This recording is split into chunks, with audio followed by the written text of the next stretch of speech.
चीन ने पाकिस्तान के लिए एक बार फिर से नई मुसीबत पैदा कर दी है। चीन ने अब चाइना पाकिस्तान इकोनॉमिक कॉरिडोर के लिए नई और कठोर शर्तें रख दी है। चीन ने साफ कर दिया है कि सीईपीसी का दूसरा चरण तभी आगे बढ़ेगा जब पाकिस्तान चीनी नागरिकों और उनकी संपत्तियों की सुरक्षा की गारंटी देगा। बता दें कि चीन सीईपीसी से जुड़ी परियोजनाओं पर बार बार हुए आतंकवादी हमलों से परेशान है। इसी को लेकर टाइम्स नाउ भारत पर हमारे एक्सपर्ट ने क्या कहा, आपको सुना देते हैं। ने सीपेक 2 के लिए रखी मुश्किल शर्तें। चीन ने कहा सीपेक का दूसरा चरण तभी आगे बढ़ेगा जब पाकिस्तान चीनी नागरिकों की और संपत्तियों की सुरक्षा की गारंटी देगा। चीन सीपेक के जरिए पाकिस्तान के ग्वादर बंदरगाह को अपने शिनजियांग प्रांत से जोड़ने के लिए एक सड़क निर्माण कर रहा है।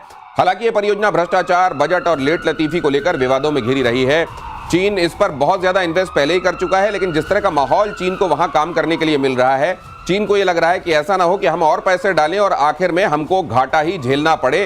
पहले ही ये जो सीपेक है इसको लेकर शी जिनपिंग की अपने ही घर में बड़ी आलोचना हो चुकी है और ऐसे में इस तरह का इन्वेस्टमेंट ये डूबत खाते में और ना चला जाए, ये जिनपिंग को चिंता सता रही है। और इसीलिए आपने देखा होगा मुनीर इससे पहले जब पाकिस्तान के दौरे पर गए थे तो वांग यी ने उनसे यही बात कही थी कि तुम ये बताओ कि हमारे इंटरेस्ट की पाकिस्तान के अंदर सुरक्षा की गारंटी कैसे लोगे। और फिर से इस बात का दोहराया जाना ये बताता है कि पाकिस्तान को अब चीन स्पेयर करने के मूड में नहीं है, क्योंकि वो बहुत अच्छे से देख रहा है कि कैसे वो अमेरिका की गोद में जाकर बैठ गया। कैप्टन शाम, यही हो रहा है ना। देखिए, तीन बातें चाइना को बड़ी परेशान कर रही है और वो चाहता है कि अब सीपेक 2 में इन्वेस्टमेंट करने से पहले जब वो चाइना गए थे या पहले भी जब मीटिंग हुई थी तो उन्होंने क्लियरली कहा था, वो बड़े क्लियर शब्दों में कह रहा है, पहला कि आप मुझे ये गारंटी दो कि हमारे जो निवेशकर्ता वहां पर हैं, हमारे जो लोग काम कर रहे हैं, हमारे इंजीनियर्स हैं, उनकी सुरक्षा हो और कोई मरे ना, किसी तरह की तकलीफ ना हो। दूसरी बात है कि वो कह रहे हैं कि अफगानिस्तान में तक इसका विस्तार करने के लिए हमें बात करनी पड़ेगी।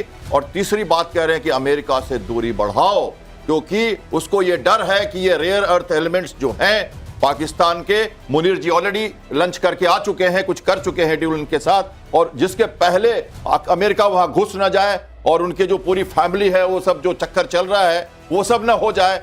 चाइना चाहता है कि अपने हाथ वो वहां पसार दे और रेयर अर्थ मेटल्स को ले ले। तो ये जो जरूरी है तीनों बातें, इस पर पाकिस्तान को वो कह रहे हैं कि इनको इंश्योर करो, तब ये हम आपके साथ बात करेंगे। नहीं, लेकिन अब ये सवाल ये है कि इस समय तो जाहिर है ज्यादा इलू तो अमेरिका के साथ ही चल रहा है। पाकिस्तान के साथ तो निभाया इसलिए जा रहा है क्योंकि बहुत सारा उधार पहले से लेके रखा हुआ है, वो मारे पीटे नहीं, पुराना उधार मांगने के लिए इसलिए हाथ जोड़कर खड़े हुए हैं और मिलिट्री के इक्विपमेंट्स भी चाहिए। लेकिन क्या ये बातें पाकिस्तान मंजूर करेगा, और नहीं करेगा तो इसका रिपरकशन आखिरकार क्या होने वाला है? चाइना क्या करेगा इवेंचुअली? देखिए, मंजूर करना एक बात है, जमीन पे जो तीसरी बात है जो अच्छा, तो आप कह रहे हैं हाँ करके आ जाएगा और होगा कुछ नहीं? होगा। अरे कैसे छोड़ेगा? आप खैबर पख्तूनख्वा में संभाल सकेंगे? आज मरे हैं 26-27, वहां पर बलूचिस्तान में मरे हैं, कैसे संभाल पाएगा वो? वहां की परिस्थितियां अलग हैं। और सबसे बड़ी बात जो तीसरा आयाम जोड़ा है उसने ये कहा है कि जो ये रेयर अर्थ मटेरियल का, तो आप कह रहे हैं वो ये काम से डरो नहीं और काम को करो नहीं, हाँ, दोनों चीजें होंगी। हाँ भी करके आएगा और कुछ करके भी नहीं देगा। हाँ, और इन्होंने झूठ बोला था, उनको नहीं बताया था कि रेयर अर्थ मटेरियल। अब वो कह रहा है कि बताओ कहाँ है, हमारे साथ डील करो, अमेरिका के साथ कैसे डील। ये है थर्ड आयाम कि कहाँ है तुम्हारा रेयर अर्थ मटेरियल, जो बोल रहे हो तेल है, रेयर कहाँ है, बताओ, हमारे साथ डील करो पहले अमेरिका। तो देखिए, यही होती है सांप चुंदर की आदत, ना तो खाया जा सकता है, नहीं जा सकता है। आसिम मुनीर कह रहा है पूरी फैमिली को बैठाया है अमेरिका में, और वहां के उनको ऐसा पता लगा कि जो पापा पिया था, जो बाजवा था, जनरल बाजवा, वो लेके पैसे भाग गए। अब इनके लिए पैसे नहीं है। $78 बिलियन खर्च कर चुका है, वो कहता है एक पैसा नहीं खर्च करेंगे। प्रॉब्लम ये है। तो ये असल में best of both the worlds, दोनों दुनिया का बेहतरीन चाहने वाला पाकिस्तान चाहता है चाइना को भी सेट रखे, अमेरिका से भी जो बेस्ट है वो ले ले, लेकिन इसी तरह में स्थितियां वो बनती हैं दो पाटन के बीच में साबुत बचा ना कोई। और पाकिस्तान में तो फिर यू टर्न की गुंजाइश नहीं बचती, और मुझको लगता है चाइना और अमेरिका इसी मामले में मजबूर है। देखिए, पहले तो आपको बताऊं, ये 2024 से लेके अभी तक देखे तो बलूचिस्तान सुलग रहा है।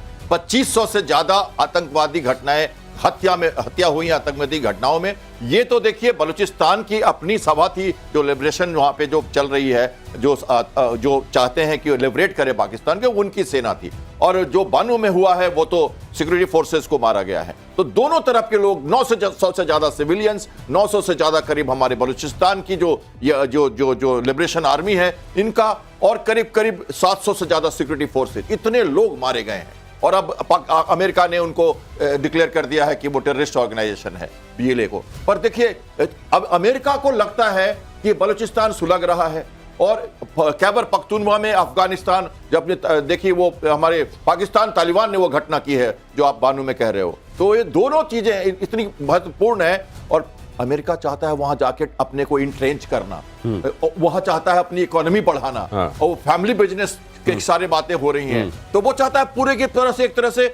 देखिए, जो आसिम मुनीर हैं उनको एक सपना दिखाया है। उन्होंने पाकिस्तान की धरती से बोला था कि 11-12 100 लोग हैं, ये क्या पाकिस्तान आर्मी को कर देंगे, घुटने टिकाएंगे। घुटने तो क्या टिकाए हैं, आज ही उनका एक है 12 कोर के मेन गेट के ऊपर में जो आत्मघात हमला हुआ है, 6 मारे गए हैं सोल्जर। तो देखिए, वो जाकर के वहां बता गए, ठीक है डोनाल्ड ट्रंप साहब के अपने फैमिली की है 65% उनका खुद का उसके अंदर में इक्विटी है, 75% जो मुनाफा आएगा वो ले लेंगे, क्रिप्टो करेंसी की बात कर रहा हूं। तो ये है, उनके बेटे हैं, दोनों बेटे हैं, स्टीव बिटकॉफ के बेटे हैं, इनके खुद के अपने सन इन लॉ हैं। तो देखिए, इस मोह में वो आ चुके हैं, मगर उनको नहीं पता है कि इतनी बुरी तरफ।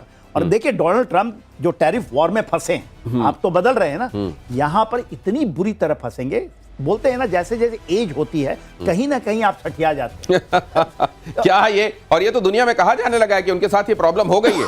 बहुत सारे मनोवैज्ञानिक ये कहने लगे हैं कि उनके साथ वाकई प्रॉब्लम है और उनको इलाज की जरूरत है। और ट्रंप ने एक बार फिर से टैरिफ पर बात की है। जरा देखिए, भारत पर टैरिफ कम करने का कोई विचार नहीं है। ट्रंप ने भारत के साथ बिजनेस को एक तरफा बताया है। हार्ले डेविडसन बाइक का भी जिक्र किया, कहा भारी टैरिफ की वजह से बाइक का बाजार भारत में बंद। ट्रंप का कहना यह है कि हमारे जो सामान हम भेजते हैं भारत में, उस पर भारत बड़ा टैरिफ लगाता है और इधर आने वाले सामान पर हम इसीलिए टैरिफ लगा रहे हैं क्योंकि हमने ये देखा कि एक तरफा मामला हो रहा था। ये ट्रंप का कहना है। अगली खबर देखिए, इजराइल के एटमी प्रोग्राम को लेकर एक बड़ा खुलासा। इजराइल संदिग्ध एटमी वेपन फैसिलिटी का विस्तार कर रहा है। सैटेलाइट तस्वीर में दिखे न्यूक्लियर फैसिलिटी में नए निर्माण। दिमोना शहर के पास शिमोन पेरेज नेगेव एटमी केंद्र की तस्वीरें। जानकारों ने नया रिएक्टर या फिर नया एटमी वेपन फैक्ट्री बताया। इजराइल पहले से परमाणु शक्ति संपन्न देश है, बावजूद इसके इजराइल ने अब तक तस्वीरों पर कोई रिएक्शन नहीं दिया है। ये खबर किस तरह से ली जा रही होगी दुनिया में से? मैं बता देता हूं इसको। सर कहना चाह रहे थे। देखिए, सर ने पहले बताया था इसके बारे में। एडमॉन जो आप कह रहे हो ना, 1950 से ये तैयारी चल रही थी, 60 का रिएक्टर है। और आप जैसे कह रहे थे ना, एक इजिप्ट भी कंट्री है जिसने भी चुपचाप तैयारी, लीबिया की बात की हमने, और इसके साथ अपने यूक्रेन की बात की। यूक्रेन के पास तो अपना था नहीं, वो तो न्यूक्लियर आर्सेनल को डिसआर्ममेंट के तहत हटाया गया था 1994 में, तो वो किया गया था एक संधि के तहत। और ये जो लीबिया है या सीरिया की बात की हमने, और इसके बाद इजिप्ट ने भी तैयारी की थी, उनको सबको हटा दिया गया था। और ये तो इजराइल मिडिल ईस्ट का एकमात्र कंट्री है जिसके पास ये एटॉमिक वेपन है, डिक्लेयर्ड नहीं है, और ये एनपीटी का मेंबर भी नहीं है। मजे की बात ये है कि नॉन प्रोलिफरेशन ट्रीटी का मेंबर नहीं है, इसलिए यहाँ पे जो न्यूक्लियर वॉचडॉग है यूनाइटेड नेशंस के, वो यहाँ नहीं जा सकते। ये प्रॉब्लम है इनके साथ। और इसलिए अब ये 1960 का बहुत पुराना है। फ्रांस के तो ईरान तो ये कहता होगा कि हमारे लिए दूसरा नियम, दूसरों के लिए दूसरा नियम, क्योंकि उसने वो गट्स के साथ आईएए का समर्थन, उन्होंने यूनाइटेड नेशन अपने जो प्रोलिफरेशन ट्रीटी उसका नहीं किया है साझा उन्होंने, इसलिए उनके पास आप कुछ कह नहीं सकते। फ्रांस ने मदद की थी इनको, फ्रांस ने ये बनाया था। तो सर, अब वक्त कम है और कई खबरें इंतजार कर रही हैं। पुतिन की ज़ेलेंस्की को खुली धमकी। पुतिन ने कहा यूक्रेन बातचीत से युद्ध समाप्त कर ले, वरना हम ताकत से करेंगे। पुतिन ने यूक्रेन युद्ध को खत्म करने की जिम्मेदारी कीव पर डाली है। पुतिन ने रूस और यूक्रेन के बीच जारी युद्ध को रोकने के लिए अमेरिका के प्रयास को ईमानदार बताया है। तो ये मेरे ख्याल से थोड़ा सा ट्रंप को मरहम लगी होगी, क्योंकि बड़े दिनों से कह रहे थे कि आप लोग वहां बैठकर हमारे खिलाफ कॉन्स्पायर कर रहे हैं, लेकिन ये खबर उनको ठीक लगी होगी। चलो, थोड़ा तो हमको क्रेडिट मिल रहा है। For more of such videos, do like, share and subscribe to ET Now Swadesh.